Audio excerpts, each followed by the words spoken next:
sa atin lang dalawa, so tayong dalawa, BBM tayo. Oo, talaga pang BBM. Matatapang. Doon nga po kami takot eh.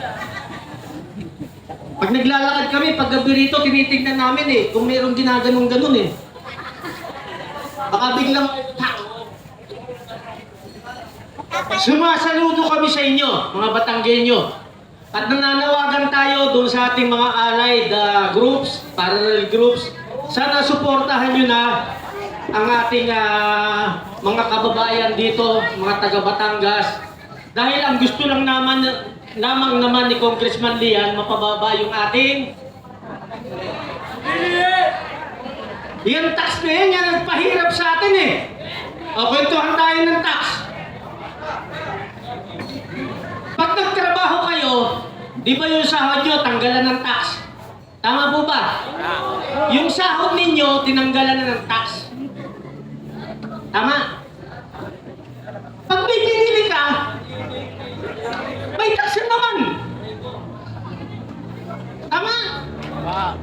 Kaya ka bumili ng lupa para may sarili ka. Wala ka nang huhulugan na lupa o bahay. Pero sarili mo na, may tax pa rin.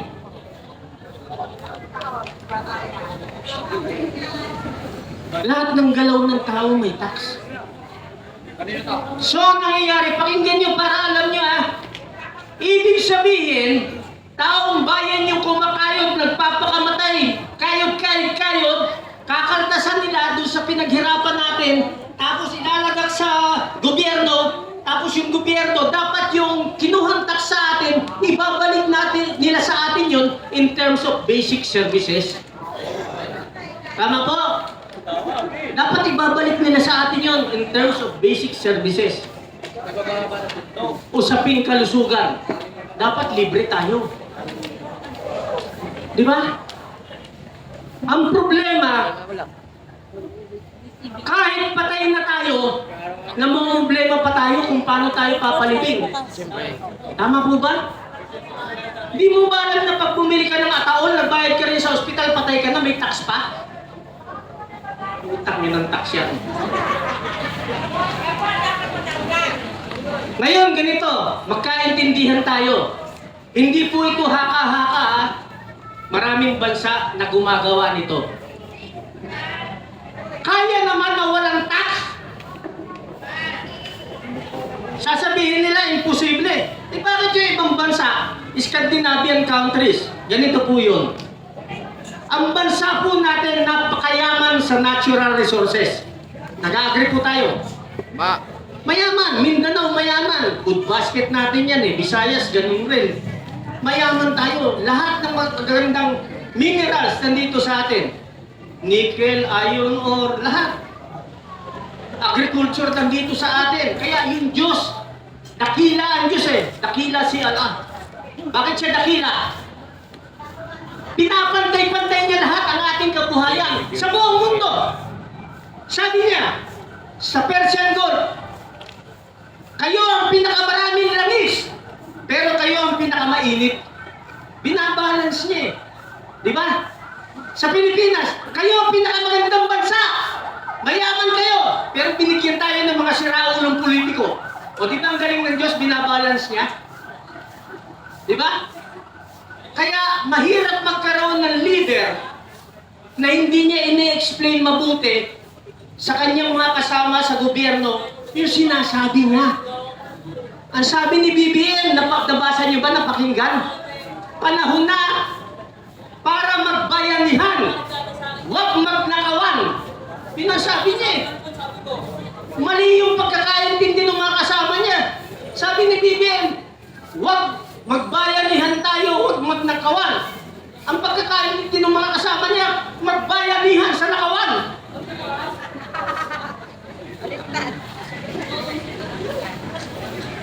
Ang hirap magka-presidente ng utal. Tapos tumalon-talon pa, nag-exercise. Hindi kaya nakadroga lang yun.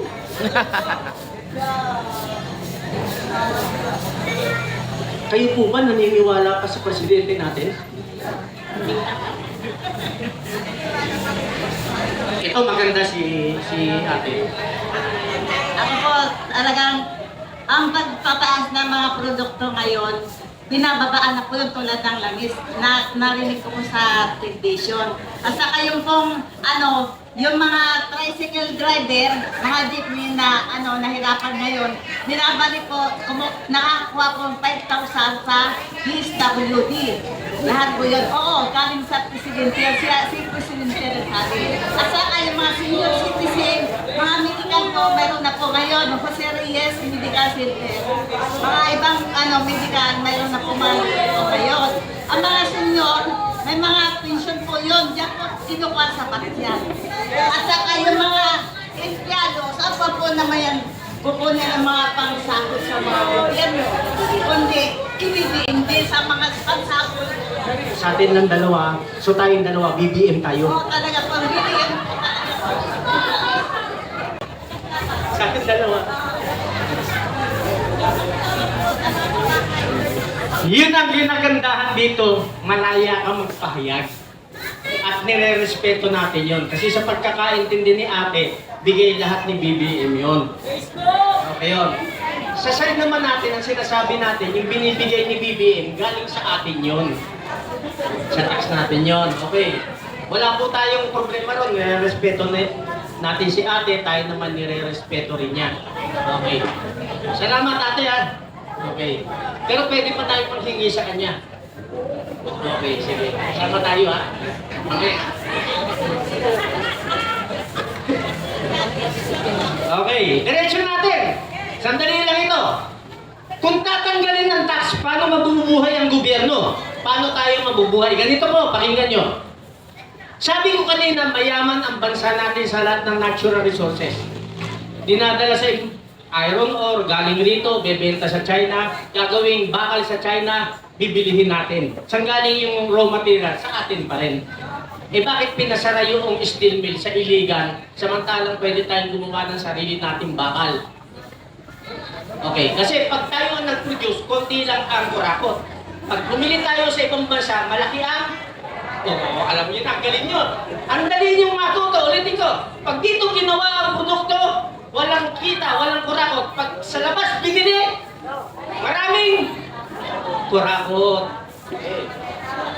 Ganito, dapat ang gobyerno natin, halimbawa si kuya may lupa siya, may titulo, kanya yun.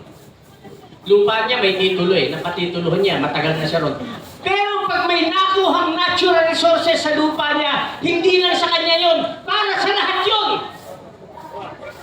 Langis, lahat ng minerals na meron tayo, sa atin lahat yan dahil ang lupa doon, wala namang may-ari, binigay ng Diyos sa atin lahat yan. Binigay ng Diyos. Namulat, ang tawag po dyan sa ating customary law, inherent na pamana sa atin. Ibig sabihin, ibinigay sa atin ng libre para mabuhay tayo. Noong unang panahon ba may titulo ng mga lupa? Paano nagkatitulo? Paano nagkaroon ng may-ari para sa ating lahat yun? Ngayon, hindi ba dapat kung may nakuhang natural resources sa lahat ng lupain ganito? Dapat doon sa may-ari ng lupa, dahil sa may-ari, 30% ng kikitain kanya. Okay? 30% ngayon, kukuhain naman ng gobyerno. O sige, sayin na 30%. Ilan na natira? 30, 30, 60. 40% ibibigay sa taong bayan.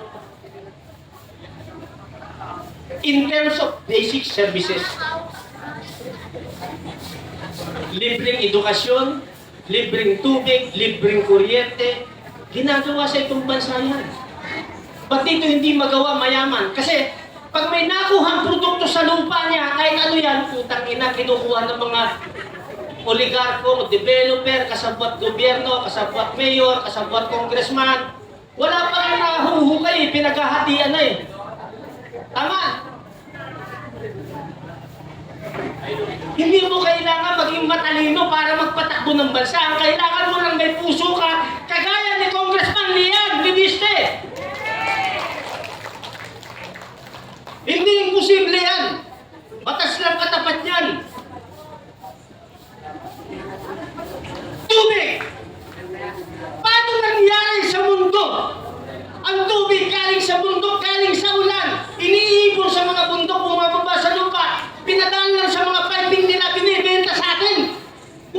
na tubig binibenta sa tao, dapat libre yan. Ulitin ko, umulan, binigay ng Diyos, naipon sa lawa, sa bundok, sa mga dam. Libre para sa lahat eh. Gumawa lang sila ng tubo, dinistribute sa mga bahay, putang ina, binibenta na. Eh, galing yun ng libre. Tama? Libre tubig eh. O ito ang kamangha-mangha. Kaya tayo nabubuhay rito sa mundo dahil sa libreng hangin. Libre hangin eh.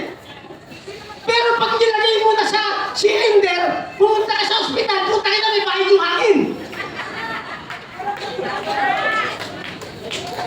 Nilagay lang sa bote yung hangin eh. Lahat na pinagkakitaan nila tao eh. Ang hirap mabuhay sa mundo sa totoo lang. Ang hirap. Lahat ng libre para sa atin, binayaran. Tayo yung ginagatasan. Kaya nakita nyo may nanalo na bang politiko, presidente? Okay. Presidente nanalo, vice president nanalo, governor, congressman, mayor nanalo. Nung bago sila mag-eleksyon, lahat ng mga iskinita, kahit maliliit, pinapasok nila. Kahit bahay na sarado, kinakatok. Boto nyo ako, boto nyo ako. Kahit yung mga lungga, ang liliit, papasukin nila. Boto nyo ako, boto nyo. Pag nanalo na, bumalik ba sa inyo? Bumalik at nagtanong ng ganito? Dahil tinulungan nyo akong maupo, maluklok bilang mayor, ano ang gusto nyong gawin ko dahil pinanalo nyo ako para maibsan naman ang kahirapan nyo? May politiko na bang ganon? Wala! Ngayon, sisisihin ng taong bayan. Eh kasi yung binoto nyo si Raulo eh. Sisisihin, kung nga, binoto natin. Mali! Huwag nyo sisihin ang sarili nyo. Hindi sila yung tamang binoto nyo. Sila ay selected ng machine sa Comelec. Kaya kahit sa 2028, walang safe na tatakbo. Kahit si Inday Sara, kahit sino, walang safe. Habang ganyan sa Comelec. Gusto nyo na mabilis, nabutuhan, walang daya. Ha? Mabilis, walang daya. Gusto natin gawing governor, si Congressman Libiste, governor ng Batangas. Eleksyon ngayong araw, eleksyon. Simple lang. Lahat ng gusto kay Congressman Libiste na maging gobernador, maghubad. Marami nakahubad, panalo. Kaya lang uulihin kayo ni John Dick. Maraming salamat sa inyo ha. Maraming salamat at sana may natutunan kayo. Kahit konti lang.